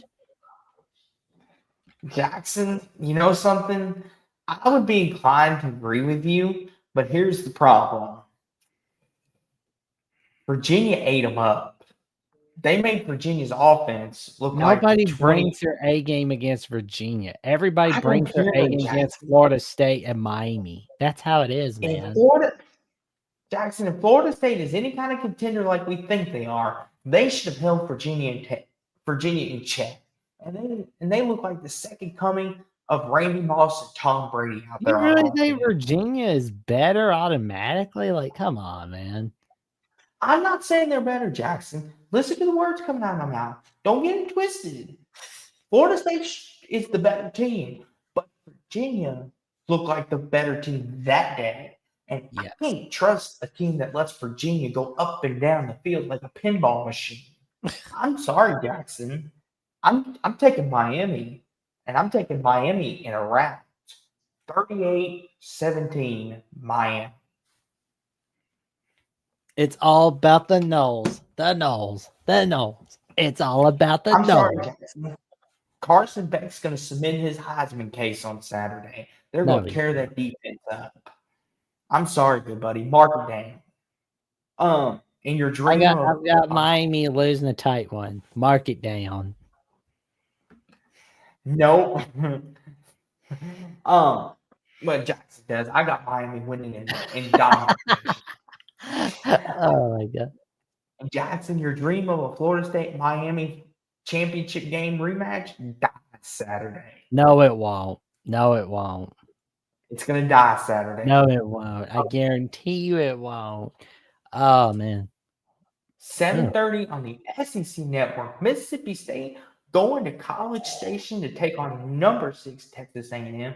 Texas A&M 14.5-point favorites, Jackson. Jeff Libby and the Bulldogs, they're not to be messed with anymore, Jack. They're looking good, and they're looking like a team that could spoil some playoff hopes in the SEC. But, Jackson, A&M and Mike Elko, what did I tell you about Coach Elko, Jackson? I've been preaching since day one he got there. He's going to make A&M a contender, and he's doing it. And Marcel Reed Jackson is making his case for a Heisman season. Mike Elko Jackson might be Coach of the Year up to this point in the SEC. Or Don't Jeff count Libby. your chickens for the hatch just yet, good buddy. We've got plenty of football to go. But as for this game, though, how we feeling? Honestly, I feel like Texas A&M is going to win this one against Mississippi State. I mean, they're more disciplined and they have more of a handle on clock management than the Tennessee Volunteers, which I'm going to tell you right now, Tennessee's mismanagement on clock management almost cost them against Mississippi State. I mean, it was like, really? You're going to go for a field goal when you're really outside field goal range. And Yeah. you pissed away against Georgia. I mean, of course, you're going to come up short of the playoffs. Mississippi State, I'm impressed what they're doing. Oh my God. Shaping, tremendous. I mean, that game-winning touchdown against Arizona State was huge. It was huge. And then Notre Dame win for Texas A&M has just propelled them to great heights. And I'm really impressed with what both these teams are pulling. Mm-hmm. I really hope, honestly, if Mississippi State is having great years to come with Jeff Levy, that it doesn't get associated with bad luck in any way, shape, or form. I hope so too, Jackson. I mean, here's the thing. Mississippi State has had. Listen here, Real. You're throwing us off track. You stop it, Real. or you're fired. Anywho, All right, Benson. anywho, Mississippi State's look really good, Jackson. They've exceeded all expectations. Even if they lose the rest of the way, 4-8, they're still going to be tickled to death. But Jackson, I have a feeling Jeff Levy's got some magic left. But in Kyle Field at night, it's a hard place to play. Just ask Alabama. I want to pick an upset, Jackson. I really do, because it's hard not to root for A&M. I mean, not A&M, Mississippi State. Pardon me, but it's like, give me Texas A&M, Jackson. Marcel Reed and company at home. I'll go 37-31 in a shootout. Texas A&M is going to win this one in a 35-20 victory over Mississippi State. Fastest 10 minutes. We've got Colorado TCU on Fox. Jackson, whoa. Calm down. You say that for me. Listen here. I'm so sorry, Coach Prime. Jackson disrespected you. Listen, Jackson. This is Coach Prime we're talking about. 7:30 on Fox. Colorado going to TCU. And 13.5-point favorites is TCU. Coach Prime once again being doubted. And Jackson, when Coach Prime is doubted, he does his best work. Good buddy. He does his best work. But go ahead. Well, I mean, you got Josh Hoover and TCU just getting prepared. They're coming off a humongous, disappointing loss to Arizona State. Colorado's just, they've been disappointing so far this season. And yes, they have. They've been very disappointing. Very disappointing. But if we get the TCU that we saw in the first half against Arizona State, this is going to get ugly. I'm going to take TCU, and I think they'll cover 31-16 TCU. Oh, TCU will win this one 42-24 in this one. 7:30 on ESPN2. Kansas going to UCF. Kansas 4.5-point favorite. Both teams are coming off interesting losses. Jackson, who bounces back? It's in Central Florida, or do the Jayhawks keep it rolling on ESPN2? Central Florida, people were throwing the cart in before the horse after they were unbeaten going into K-State. But I reminded people a lot of West Virginia, Mountaineer Paul, that anytime you got to go to Kansas State, it usually gets ugly. At Central Florida, we were going to see whether it was put up or shut up time for them. But honestly, is Central Florida going to be a bowl eligible team? We're going to wait and see. The Kansas Jayhawks, on the other hand, are coming off a loss against Cincinnati. They were close, but no cigar, as Weird Al Yankovic sings in that song with the kitty cat, trying to get them girls. Anyway, Jalen Daniels going against Central Florida Knights. I'm telling you right now, usually Central Florida wins at home. But I think Kansas will make that an exception, as Kansas wins this one in a 35-24 victory on the road. Central Florida does not intimidate the holy crap out of the Kansas Jayhawks.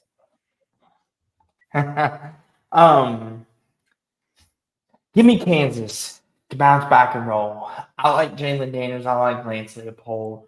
27-20 in a bounce back. Tulsa, Memphis, 10:30 on ESPN. Duke going to Cal, a crossroad battle. Duke's a 2.5-point favorite. Has Duke found their offense, Jackson, or in a cross-country battle, is Duke going to fall to Cal? Oh God, this it's like I'm going to bed if that's the game. But no, in all seriousness, though, it's like Cal is so bad. There's not a Locked On Cal podcast. Like Locked On does not have a Cal host. I don't think there's a Cal Voice of College Football host. Last time I checked, like good grief. But in all seriousness, though, Cal has been impressive, except the fact that they got shut out by San Diego State. It's not even the fact they lost; they got shut out. Duke, they've just been mid. I don't really I really don't know what to make of both these teams, honestly. They just kind of are terrible, honestly. They look Mm-hmm. terrible. But when Cal's So an what do you think? underdog, they do well. They've shown that this season. So what do you think, good buddy? Well, Cal is 3-0 as underdogs. Like Minnesota was favorite. They win that one.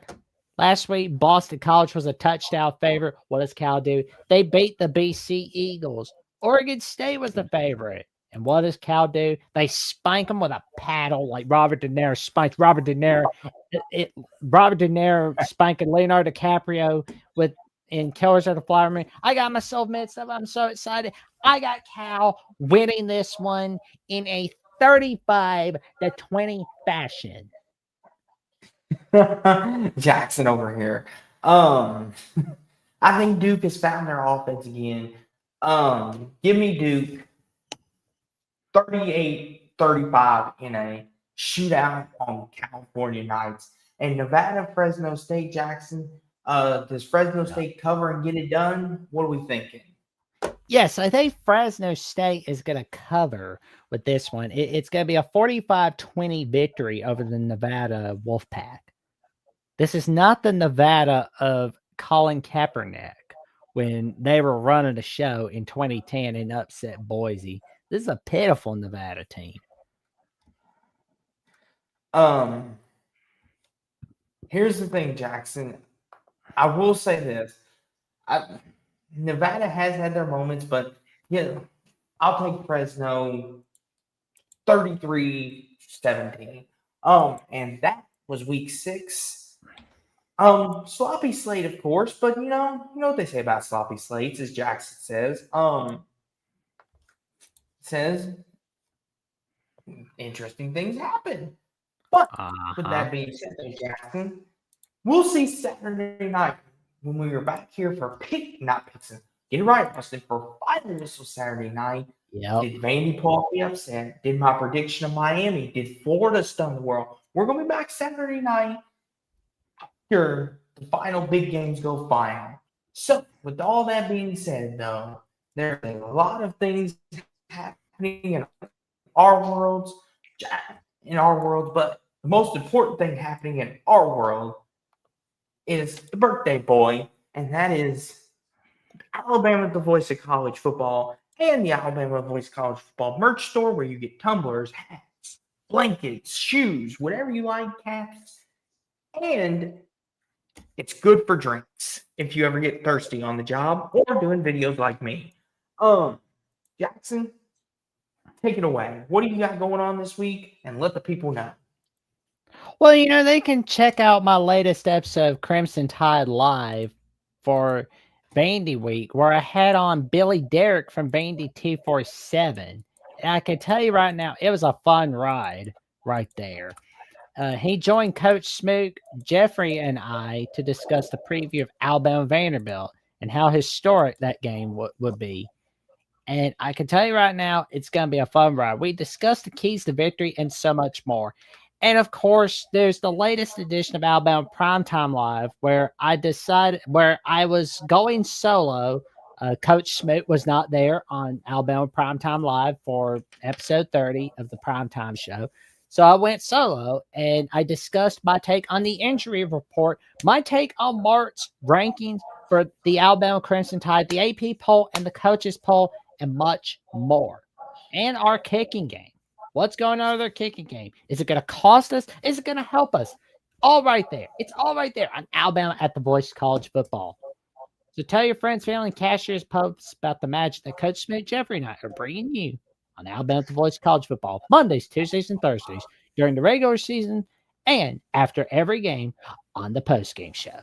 And for more updates on what I've got going on the Jacksonian, which I've got my latest episode with Sonny Verma, where we talked a little bit about the Chicago Bears, the Illinois Fighting Illini, even a little bit about the Chicago Cubs. And I've also got some upcoming episodes with Chris Drew from Minister Sports. We'll be talking about the Major League Baseball playoffs, the Ohio State Buckeyes football team, and much more. And Alex Dono will join me to discuss the ACC and the Miami Hurricanes football team. Can they get off the schneid in ACC title games? We will discuss that all right there on the Jacksonian in these upcoming episodes that I'll be releasing. Tune in. You're not going to want to miss it. Thank you all for helping me get close to 1,000 subs, as I am now 295 subs away. And for more updates, what I've got going on the Jacksonian, Alabama, the voice of college football, my appearances on Lockdown West Virginia with Mountaineer Paul, and my calls on the Fine Bomb Show, however long that's going to last. Check me out on Jacksonville CFB on X/Twitter and on Instagram and Threads at Jackson Johnson 543908 and on Blue Sky at Jackson Johnson 97 Blue Sky Social, where my friend Mike Debate says, "Well, the skies are blue. Some say the skies are gray. The skies are overcast." And I say, to each their own. Austin, take it away. Goodbye. Okay, so what I've got going on this week, of course, is picks and analysis and final whistle as always, my normal stuff, and I've got brand new interviews coming out this week as well. And as Jackson will put in the chat, my newest interview coming out tomorrow at noon Eastern with Mr. Andrew Miller of Mississippi State at the Voice of College Football. And Friday, I will be interviewing Luce Johnson of Voice of College Football, LSU, who had a fantastic guest on today as well. We will discuss all of that right here on my channel, Sports Talk with Austin. And you follow me on X/Twitter, whatever you prefer to call it. And we'll get things rolling over there, of course. But that's what I've got going on this week. So be on the lookout for those interviews. And I will have shorts from those as preview teasers tonight. And I will have our shorts from tonight as well. So keep your eyes and ears peeled on that. But big interviews coming from both of us.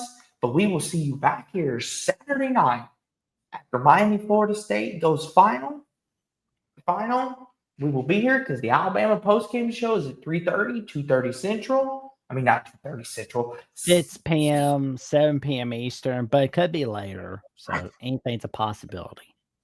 Yes. But with that being said, though, Jackson, we will see the good people Saturday night. And as Steve says, he wants his theme song. Well, Steve, let's give it. Like, comment, subscribe, click on the notification bell so you never miss another video, and we will see y'all soon. Take care, everybody, and good night.